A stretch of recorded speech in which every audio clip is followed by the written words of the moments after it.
Thank you, and good morning, Mr. Speaker. Good morning, ma'am. Thank you. I'd like to make a few remarks and then perhaps a question to the good chairwoman of the Labor Committee. But I'll begin by saying tonight we heard some very persuasive arguments, some very cogent arguments about what the raise in the minimum wage would do to some of our most important industries, including the nonprofits and the variety. But I rise because I really want to speak about the impact that raising the minimum wage could have on our nursing homes and our home health care agencies. And this is the impact that I believe, the negative impact that raising the wages could have is one of the major reasons why I won't be able to support raising the minimum wage. And let me explain. So we have approximately 221 nursing homes in the state that really service over 25,000 of our senior population, our aging population. We also have a home care industry that services over 800,000 Medicaid residents. That's 800,000 with a variety of different services. We've spoken tonight about the 325,000 individuals that are not earning minimum wage, and my heart does truly go out to them. In the best of all possible worlds, we would be raising the minimum wage. Everyone would be earning a good wage to have a good quality of life. We all care about the quality of life in this room. However, we have not, I'm going to repeat this more than once, we have not raised the Medicaid reimbursement rate for our nursing homes, nor have we done that for our home health care agencies.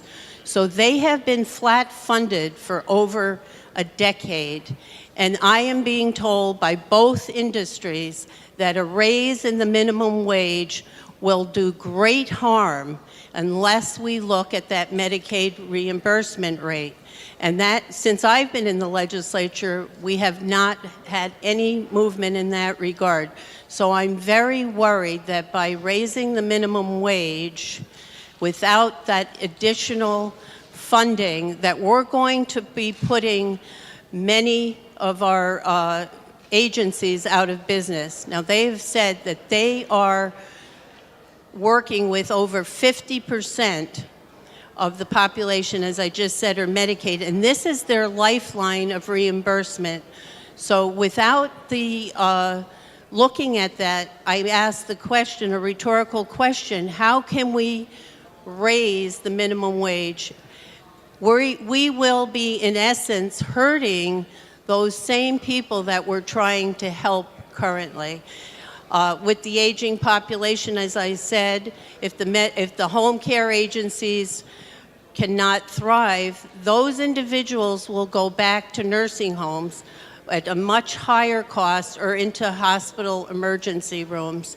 So this is a serious matter that we have to take a composite look at the whole picture as we go forward and really find a way, a solution that we can protect those individuals that need the protection.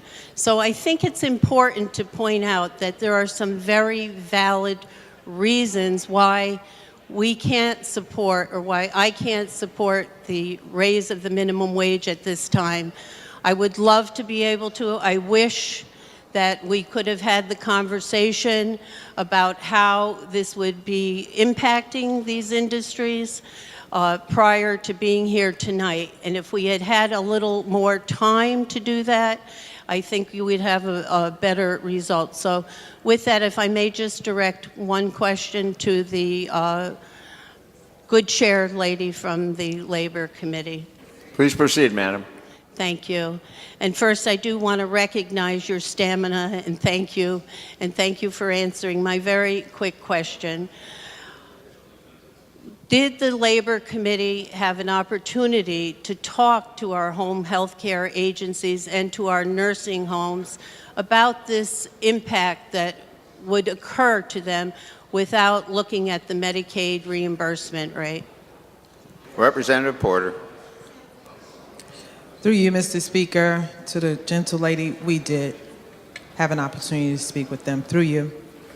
Representative McCarty. Thank you. And if I may go back to the good chair lady, if you could tell me what the response was. Were the home care agencies in favor of raising the minimum wage and the nursing homes? Thank you. Representative Porter. Through you, Mr. Speaker, they did express that there would be challenges to them being able to handle a minimum wage increase. And we did listen and we took that into consideration. Through you, Mr. Speaker. Representative McCarty. Well, thank you for that response, but this is the major reason why I will not be able to support. As I said, I've worked for many years with a social service agency. I've dedicated a lot of time to trying to erase poverty in the state of Connecticut. I think that's something we all would like to have as a goal, so everyone has a good quality life and a good living. But it's impossible to raise the minimum wage without giving serious consideration to how it's going to impact our home health care agencies and our nursing homes. We could have a loss of jobs, layoffs, cutbacks. We're currently trying to keep our CNAs, keep the staffing levels there, and I just can't understand how these industries are going to survive without the help they need.